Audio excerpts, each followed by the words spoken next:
Magandang araw kabayan. Ikaw ba ay namomroblema sa iyong tubig or iyong supply ng tubig? Hindi ba dumarating constantly ang tubig sa inyong tahanan? May mga pagkakataon ba na hindi tuloy-tuloy ang daloy ng tubig na nanggaling sa nawasa?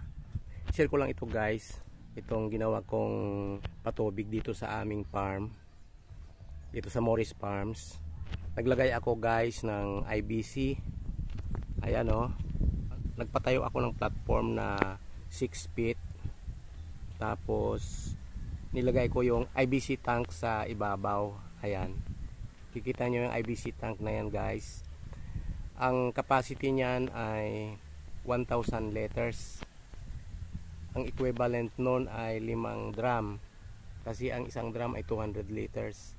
So yung IBC tank na yan ay 1,000 liters. Pag kinargahan natin yan, aabot yan ng mga 2 o 3 araw na patubig dito sa ating farm. Magagamit sa pagdidilig ng ating mga halaman, sa pag-alaga ng ating mga baboy. Lalo na dito sa amin, dito sa Morris Farms, may mga ubas akong inaalagaan. Malaking tulong yung IBC tot or IBC tank na yan. Kasi hindi ako mawawalan ng tubig basta mayroon yan. Ang pagdaloy ng tubig galing sa nawasa ay tuwing gabi.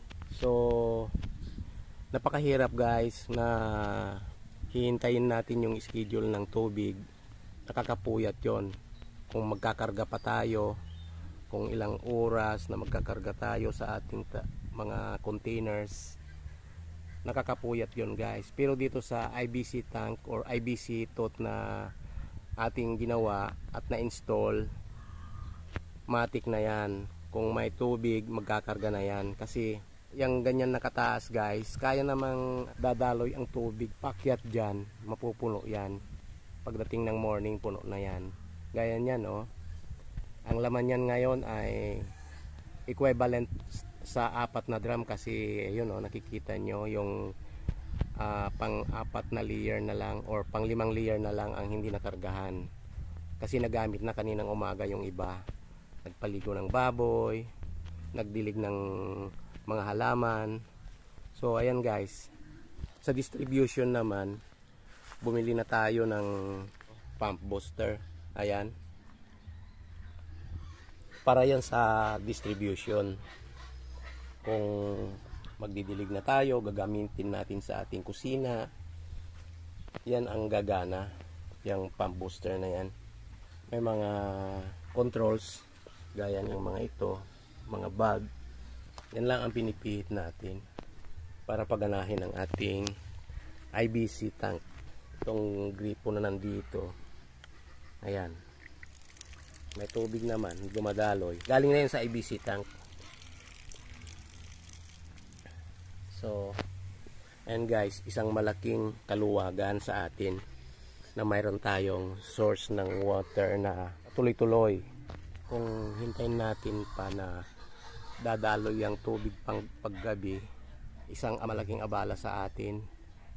Kung minsan hindi tayo makakatulog kasi hinihintay natin ang pagdating ng tubig. Kung minsan hindi naman dumarating. So napakaganda nito guys. Pag nag-install kayo ng IBC tank sa inyong bahay, malaking kaluwagan yan. Pwede naman talaga na hindi elevated yan. Pwede naman dito lang sa baba. Pwede naman dyan lang ilagay sa baba. Option ko kasi na i-elevate ko na lang para kahit walang kuryente, magagamit pa rin yung tubig. Pero kung nandito sa baba, okay lang, kasi basta may power pump kayo, pump booster na ganyan, makaka-distribute yan sa ating mga kusina, sa ating mga labahan, sa ating garden.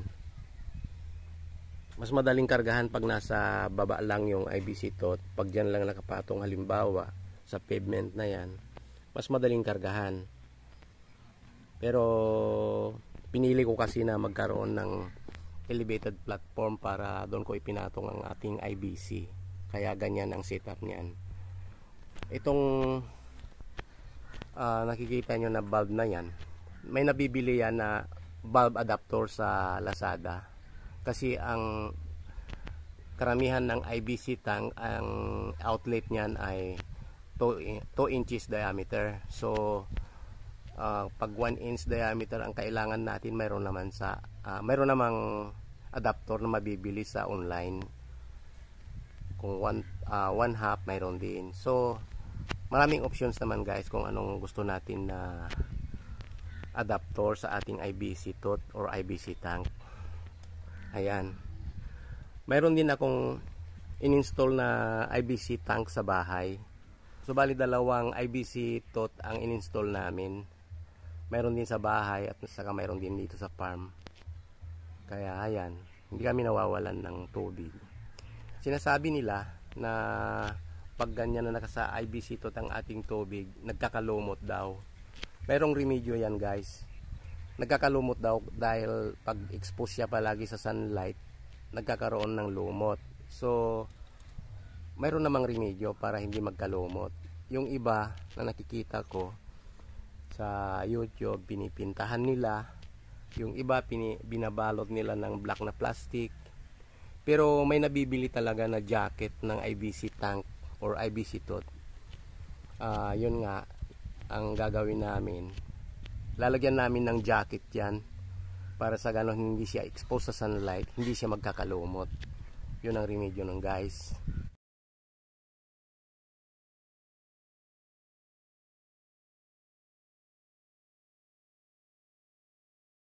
Sana guys, nagkaroon kayo ng idea kung paano magkaroon ng continuous na supply ng tubig para sa ating kusina, para sa ating garden, para sa ating mga alagang baboy at mga manok. Yan ang kahalaga ng tubig guys. So dapat hindi mawawalan ang bawat tahanan ng tubig. Yan ang isang magandang remedyo na I hope na na-share ko sa inyo at nagkaroon kayo ng idea at mag-install din kayo.